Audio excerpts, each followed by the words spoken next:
Inilah kisah Ufi, seorang wanita asal Yogyakarta, dan Ali, bangsawan muda Arab, yang dipertemukan cinta dalam takdir Allah. Ufi menutup buku agenda berwarna krem di atas meja kerjanya. Di luar jendela, senja Arab memantulkan cahaya tembaga pada dinding batu rumah keluarga Ali. Udara hangat membawa aroma rempah dari dapur, bercampur semerbak bunga melur di halaman. Sejak pagi, ia sudah menyelesaikan catatan rapat, merapikan jadwal pertemuan, dan menyiapkan berkas untuk perjalanan bisnis Ali pekan depan. Semua rapi, telaten, dan nyaris tanpa celah. Begitulah cara Ufi bekerja, rapi seperti barisan huruf pada agenda harian yang telah menemaninya selama kontrak kerja di rumah bangsawan muda itu. Ali masuk pelan ke ruang kerja. Ia mengenakan gamis putih bersih dan syal tipis di bahu. Senyumnya tenang. Terima kasih, Ufi. Jadwal besok sudah kulihat, jelas dan mudah diikuti, ucapnya. Alhamdulillah Tuan, jawab Ufi menunduk hormat. Ali menghela napas pendek. Sejak kapan sapaan itu terasa terlalu formal? Ia menatap bundel dokumen lalu meletakkannya kembali. Panggil saja Ali. Kita sudah bekerja bersama cukup lama, katanya lembut. Ufi mengangguk dengan canggung. Baik Ali. Di rumah itu, Ufi bukan sekadar orang yang mengurus jadwal. Ia menjadi telinga yang peka ketika keluarga berdiskusi, menjadi tangan yang ringan saat Ibunda Ali ingin menata ulang rak buku, menjadi langkah yang sigap setiap kali ayahanda Ali memerlukan obat. Pelan namun pasti, keluarganya Ali memandang Ufi seperti darah sendiri. Ibunda Ali kerap mengusap punggung tangan Ufi sambil berkata, "Engkau anak yang Allah kirim untuk menenangkan rumah ini." Setiap malam, setelah tugas selesai, Ufi duduk di balkon kecil kamar pekerja. Ia menatap langit yang bertabur bintang. Di ujung nun jauh, hatinya berjalan pulang ke Yogyakarta, ke rumah berlantai semen yang di halaman depannya ada pohon jambu air. Di sanalah ibunya tinggal, menunggu kabar melalui sambungan telepon yang kadang berderak. Ayahnya telah lama berpulang, tepat beberapa hari sesudah Ufi pertama kali berangkat ke Arab. Sejak itu, setiap kiriman gaji selalu disisihkan untuk obat dan kebutuhan ibu. Ufi anak tunggal. Di pundaknya, ada beban yang berat namun ia peluk sebagai bentuk bakti. Pada suatu sore, ketika cahaya matahari mulai memanjang, bagian kepegawaian menghubungi Ufi. Kontrak kerjanya tinggal beberapa hari. Semua berjalan sesuai kesepakatan awal. Tidak ada perpanjangan. Bukan karena masalah, justru sebaliknya. Ufi ingin pulang.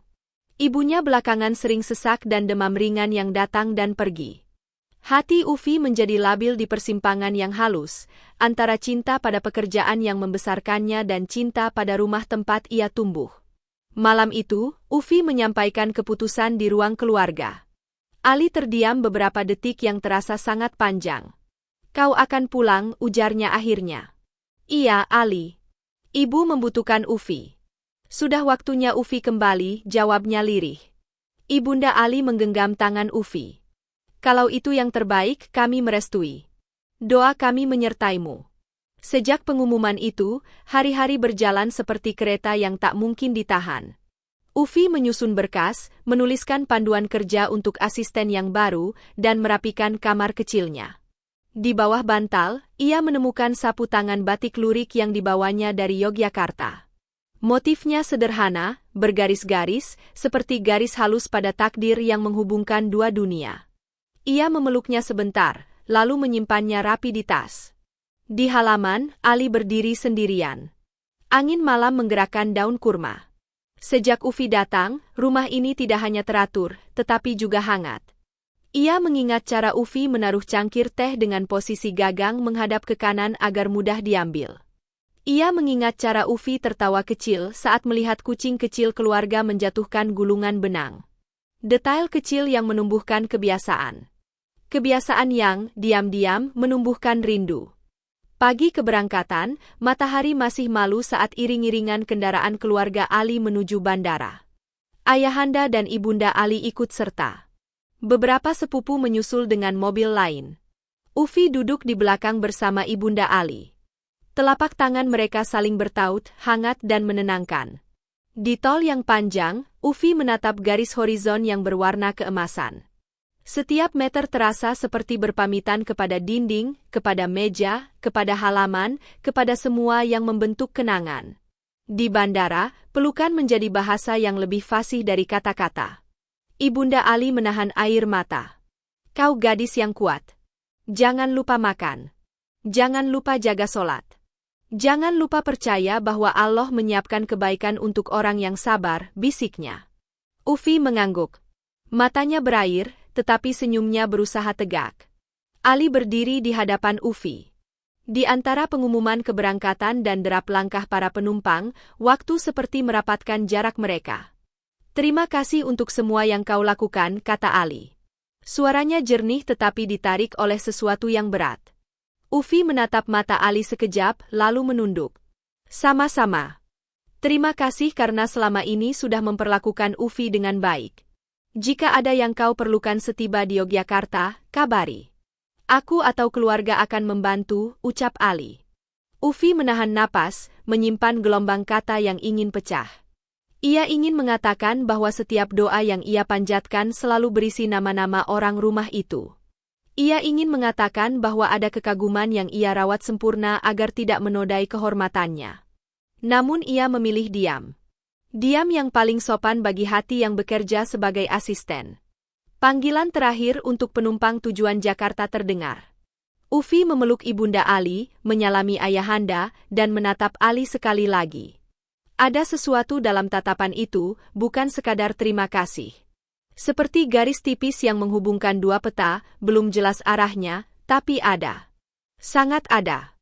Ketika Ufi melangkah menuju gate, langkahnya mantap tetapi pelan. Setiap tapak adalah doa, setiap hembus napas adalah nama ibu, dan setiap detik adalah kenangan yang dirapikan di sudut hati. Ia menoleh sekali, melihat Ali berdiri tegak. Ali mengangkat tangan kanan sedikit, gerak kecil yang menyimpan begitu banyak yang tak terucap. Pesawat mengangkat badan dari landasan. Kota di bawah mengecil, gurun meluas, laut berkilau. Di kursi dekat jendela, Ufi memejamkan mata.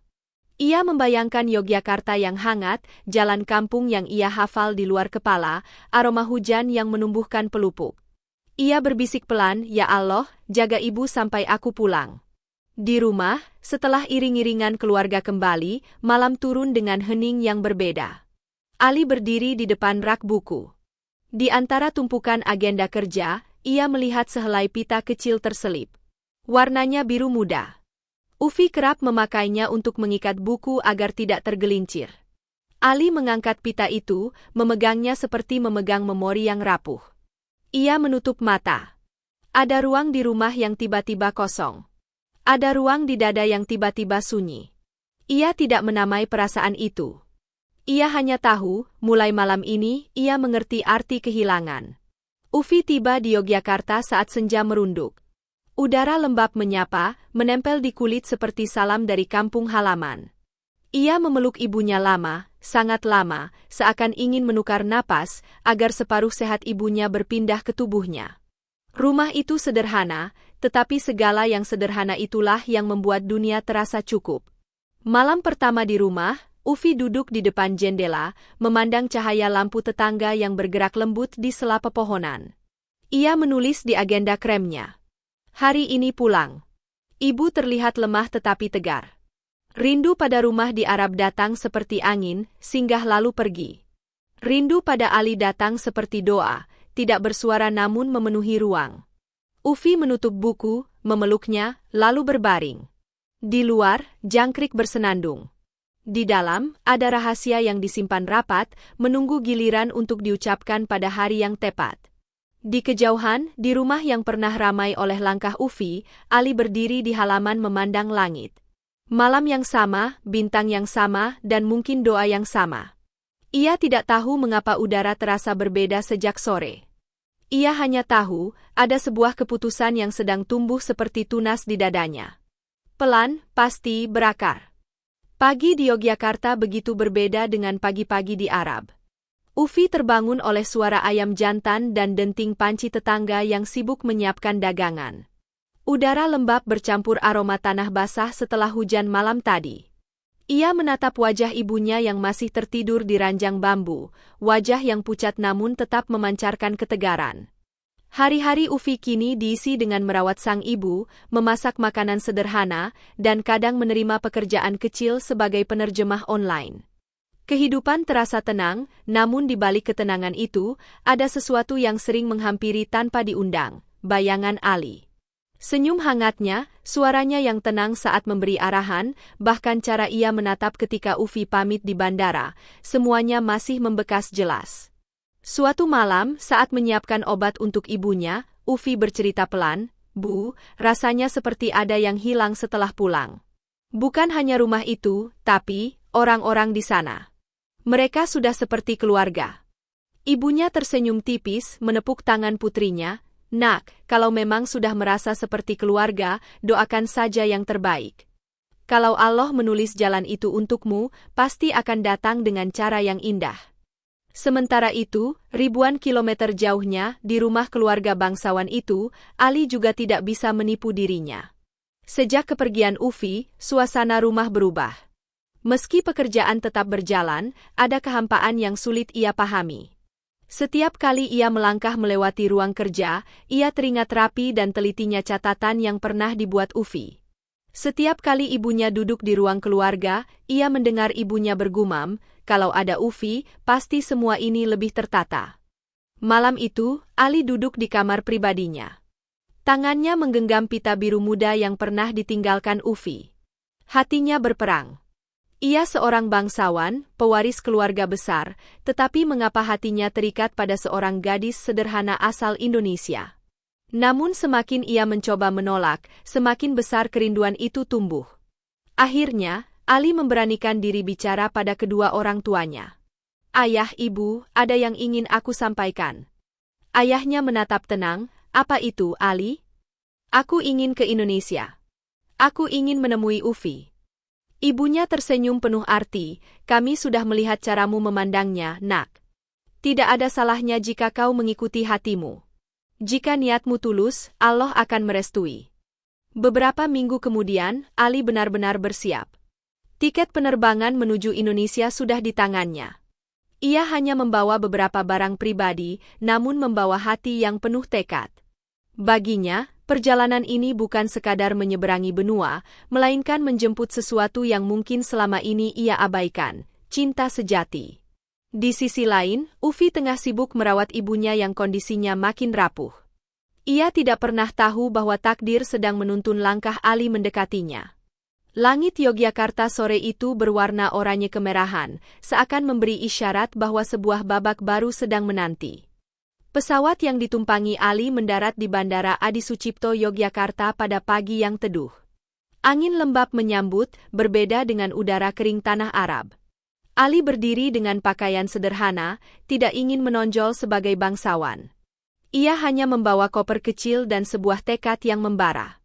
Hatinya berdebar setiap kali memikirkan wajah Ufi yang sudah lama tak ia temui.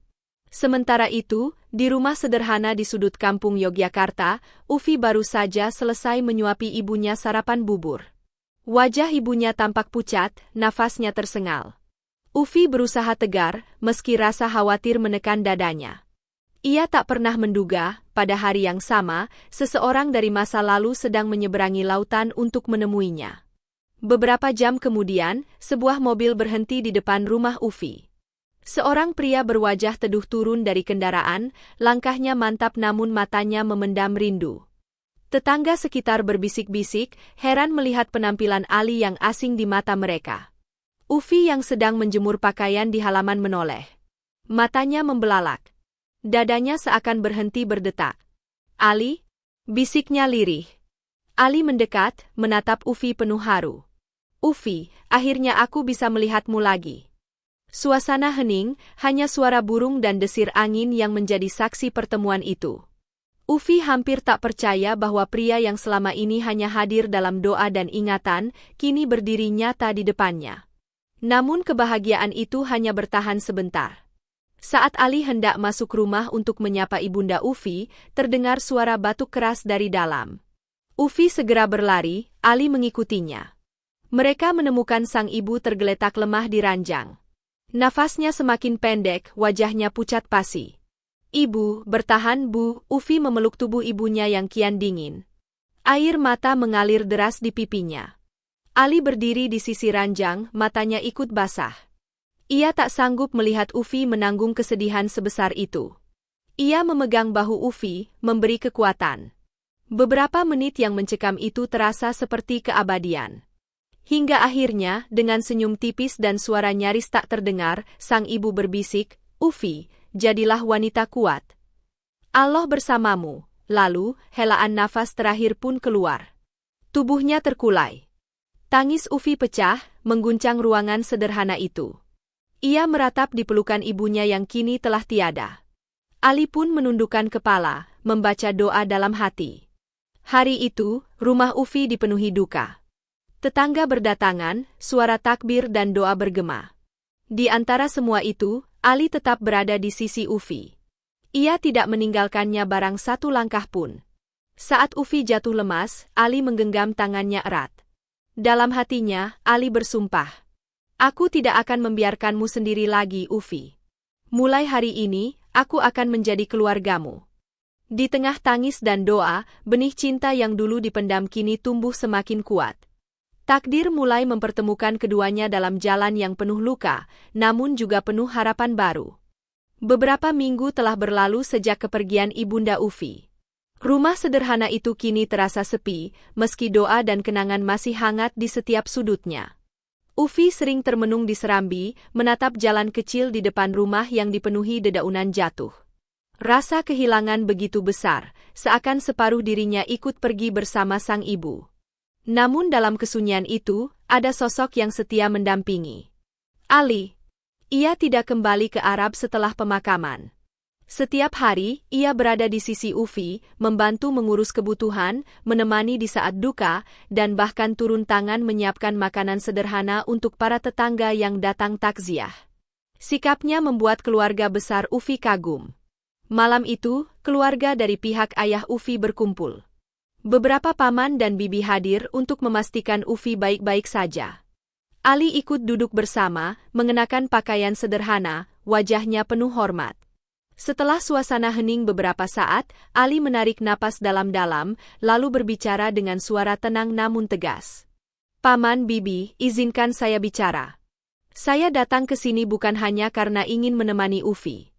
Hati saya telah memilihnya. Saya ingin melamarnya. Dan jika Allah meridhu, saya ingin menjadikannya istri saya." Ruangan langsung hening. Semua mata tertuju pada Ali. Beberapa keluarga terkejut, ada yang menatap satu sama lain, mencari kepastian dalam diam. Paman tertua Ufi yang duduk di pojok, akhirnya angkat bicara. "Ali, kau datang dari jauh, dari negeri berbeda. Apa kau sungguh-sungguh mencintai Ufi, bukan karena iba atau kasihan?" Ali menatap lurus ke arah paman itu. "Saya datang bukan karena kasihan. Saya datang karena saya tidak sanggup lagi memendam perasaan. Ufi adalah wanita yang membuat rumah saya terasa hidup. Sejak ia pergi, saya sadar betapa berharganya dirinya. Demi Allah, saya ingin menjaganya, bukan hanya hari ini, tapi selamanya." Ufi yang duduk di samping bibinya menunduk. Air matanya jatuh tanpa bisa ditahan. Dalam hatinya, ia berdoa agar keputusan besar ini bukan sekadar janji kosong. Ia tahu, cintanya pada Ali tidak pernah padam, namun ia juga takut ditolak keluarga, takut dianggap tidak pantas. Seorang bibi yang sejak tadi diam akhirnya tersenyum. "Aku melihat ketulusanmu, Ali. Dan aku tahu, Ufi membutuhkan seseorang yang bisa mendampinginya. Jika niatmu sungguh-sungguh, kami merestui." Beberapa anggota keluarga lainnya mengangguk setuju. Ali menunduk hormat, matanya berkaca-kaca. "Terima kasih. Restu ini akan saya jaga seumur hidup saya." Ufi pun tak kuasa menahan tangis. Ia merasa campuran antara haru, bahagia, dan sedikit tidak percaya.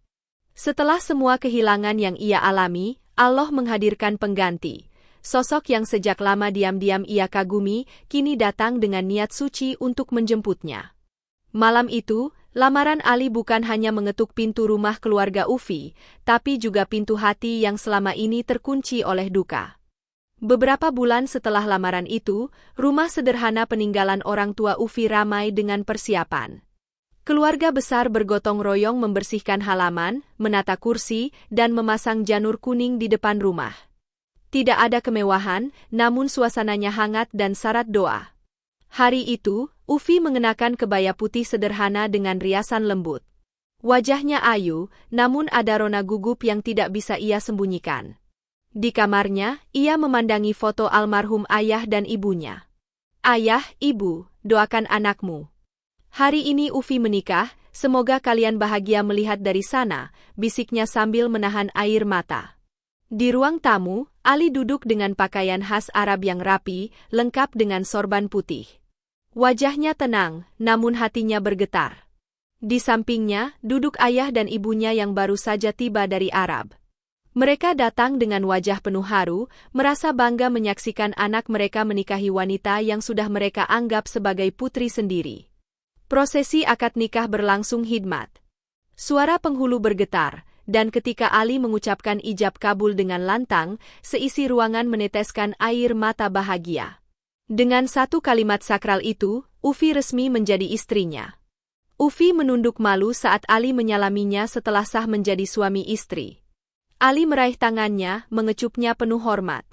"Mulai hari ini, aku berjanji akan menjagamu, Ufi. Tidak akan kubiarkan kau merasa sendiri lagi." Tangis Ufi pecah, bukan karena sedih, tapi karena rasa syukur yang begitu dalam. Setelah kehilangan, Allah mengirimkan pengganti. Setelah duka, Allah menghadirkan kebahagiaan. Pesta sederhana itu dihadiri tetangga, kerabat, dan sahabat. Hidangan tradisional Yogyakarta disajikan di atas meja panjang. Musik gamelan mengiringi suasana, berpadu dengan senyum dan doa dari semua yang hadir.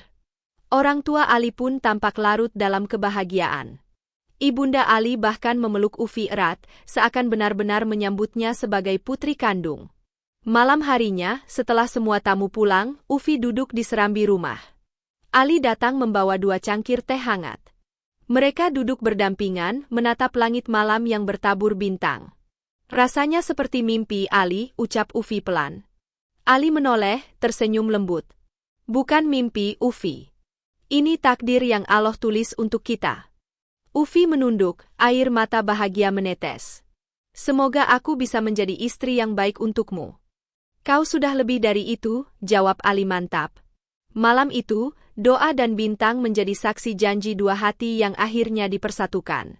Dari rumah kecil di Yogyakarta, mereka siap menapaki kehidupan baru, meninggalkan luka, dan menjemput masa depan. Beberapa minggu setelah pernikahan itu, pagi di Yogyakarta terasa berbeda. Ufi yang biasanya bangun dengan riuh ayam kampung dan aroma tanah basah, kini harus bersiap meninggalkan semua itu. Ia duduk di serambi rumah, menatap pekarangan yang pernah menjadi saksi hidupnya sejak kecil. Pohon jambu air yang dulu sering ia panjat, kini seperti ikut mengucapkan selamat tinggal. Hari keberangkatan pun tiba. Dengan koper sederhana dan hati yang penuh doa, Ufi melangkah menuju bandara. Kali ini ia tidak sendirian. Ali berada di sisinya, menggenggam erat tangannya seakan berjanji tidak akan pernah melepaskannya lagi. Orang tua Ali yang masih di Indonesia setelah menghadiri pernikahan juga ikut mendampingi. Pesawat mengudara, meninggalkan tanah Jawa yang penuh kenangan.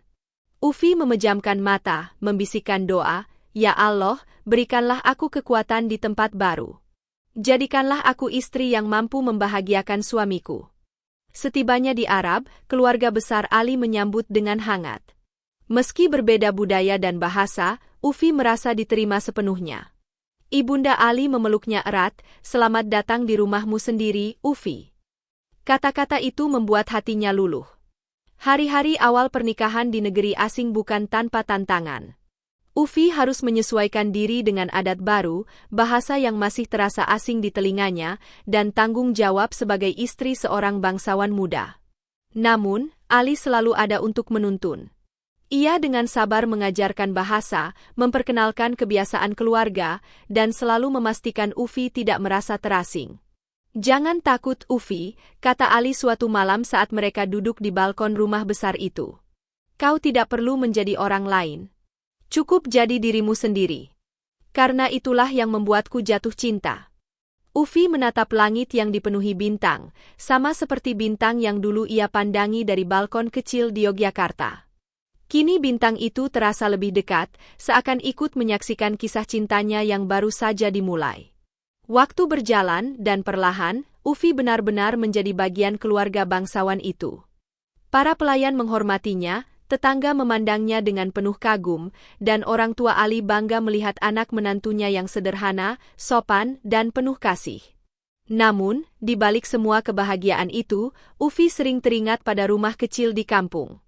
Ia merindukan ibunya, merindukan suara gamelan dari tetangga saat malam hajatan, dan aroma sawah selepas hujan. Ali mengerti kerinduan itu. Suatu hari, Ali berkata, "Jika kau rindu, kita bisa pulang. Rumahmu di Yogyakarta tidak akan pernah hilang dari hidup kita. Aku berjanji, kita akan kembali ke sana kapanpun kau mau." Air mata Ufi menetes.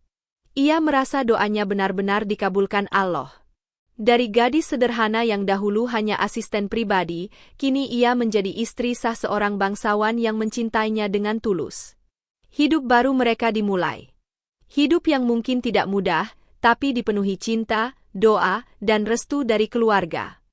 Hari-hari Ufi di tanah Arab kini mulai terasa seperti rumah. Dari pagi hingga malam, ia sibuk menemani Ali, mengurus beberapa kegiatan keluarga, serta belajar bahasa dan adat dengan penuh semangat. Wajahnya semakin cerah, senyumnya semakin tulus. Semua orang di sekitar bisa melihat betapa besar perubahan hidup yang dialami gadis sederhana dari Yogyakarta itu.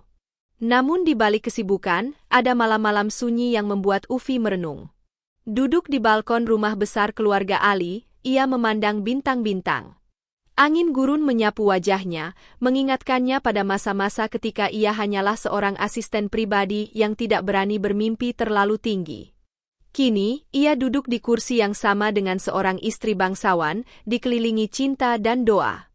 Ali mendekat, membawa 2 gelas teh hangat. Ia duduk di samping Ufi, menatapnya dengan penuh kasih. "Ufi, apakah kau bahagia di sini?" tanyanya pelan. Ufi mengangguk, air matanya jatuh tanpa bisa ditahan. "Bahagia sekali, Ali. Kadang aku masih tidak percaya ini nyata. Aku hanyalah gadis biasa. Tapi Allah memberiku anugerah yang begitu besar, seorang suami yang tulus." Ali menggenggam tangannya erat. "Tidak ada yang biasa tentangmu, Ufi. Kau punya hati yang kuat, kesabaran yang luar biasa. Justru karena itulah aku memilihmu. Dan mulai hari ini sampai akhir hayatku, aku berjanji akan menjagamu." Kalimat itu membuat Ufi terisak bahagia. Ia menunduk lalu berbisik, "Aku juga berjanji, Ali. Aku akan menjadi istri yang berusaha taat, menjaga kehormatanmu, dan mendampingimu dalam suka maupun duka." Malam itu, bintang menjadi saksi janji 2 hati yang dipertemukan oleh takdir Allah. Bagi Ufi, perjalanan hidupnya adalah bukti bahwa setiap ujian selalu diikuti dengan hadiah. Ia kehilangan ayah, lalu ibunda tercinta, namun Allah menggantinya dengan cinta dan keluarga baru yang tak kalah tulus. Kehidupan mereka di Arab pun terus berjalan, dengan doa, cinta, dan harapan. Ufi tidak lagi merasa sendiri. Ia kini punya tempat bersandar, punya keluarga yang menerima dengan sepenuh hati, dan punya suami yang setiap hari menguatkannya. Di hatinya, ia selalu mengulang doa. "Ya Allah, terima kasih. Engkau menuliskan kisah yang indah ini untukku. Semoga rumah tangga kami selalu kau jaga dalam ridho-Mu." Sahabat Cantika Story yang dirahmati Allah. Kisah Ufi dan Ali adalah bukti nyata bahwa jalan hidup manusia selalu penuh dengan liku-liku, ujian, kehilangan, dan kejutan. Tidak ada yang tahu bagaimana akhir dari setiap perjalanan, karena semua telah tertulis rapi dalam takdir Allah. Ufi, seorang gadis sederhana dari Yogyakarta, harus meninggalkan tanah kelahirannya demi berbakti pada orang tuanya. Ia bekerja di negeri asing dengan penuh kesabaran, menahan rindu, bahkan menyimpan rasa kagum yang tak pernah terucap. Di balik kesederhanaannya, Allah menyiapkan jalan yang luar biasa. Ia kehilangan sosok ayah, lalu merelakan kepergian ibunda tercinta, namun di saat yang sama, Allah menghadirkan pengganti berupa keluarga baru dan seorang suami yang setia. Sahabat sekalian, dari kisah ini kita belajar bahwa setiap kehilangan yang kita alami bukanlah akhir dari segalanya. Justru, di balik kehilangan itulah Allah seringkali menyiapkan sesuatu yang jauh lebih indah. Ketika satu pintu tertutup, percayalah ada pintu lain yang akan dibukakan, bahkan lebih luas, lebih terang, dan lebih membahagiakan. Kita juga belajar bahwa cinta sejati tidak selalu datang dalam gemerlap kemewahan atau kata-kata manis yang berlebihan. Cinta sejati justru hadir dalam bentuk kesetiaan, ketulusan, dan keberanian untuk memilih meski ada banyak perbedaan. Ali, seorang bangsawan, berani meninggalkan gengsi, menempuh perjalanan jauh, dan menyatukan hidupnya dengan seorang gadis sederhana. Ia membuktikan bahwa cinta yang benar bukan tentang siapa kita di mata dunia, melainkan siapa kita di hadapan Allah.